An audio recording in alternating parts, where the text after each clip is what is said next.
Regaluhan niyo ang bawat pare ng long sleeve na black clerical. So maraming salamat po sa inyo. Siyempre sa clergy of the Diocese of Karen and our two newly elected bishops, Bishop Antoinette and Bishop Herman. At siyempre sa celebrant and preacher na Misarito, Most Rey de los Santos, Bishop Emeritus ng Diocese Iran. To Mr. Efren and Mrs. Lisa Sare for the altar decorations sa cathedral at personnel for physical preparation dito sa cathedral.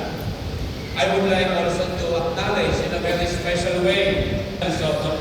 Merle Ramores, Nick Ramores, Capon of Law Ecclesia and Pontifice. Salamat po, Dr. Rabin. We also invite you to join us here at the Cathedral for the remaining days of our following celebration. 5 in the afternoon today is the Mass of the Lord's Supper, ceremonial washing of the feet and vigil. Then 7:30 in the evening is the Visita Altares with Bishop Herman. Ang ruta po ay ang mga sumusunod na parokya na nais sumama sa Visita Altares.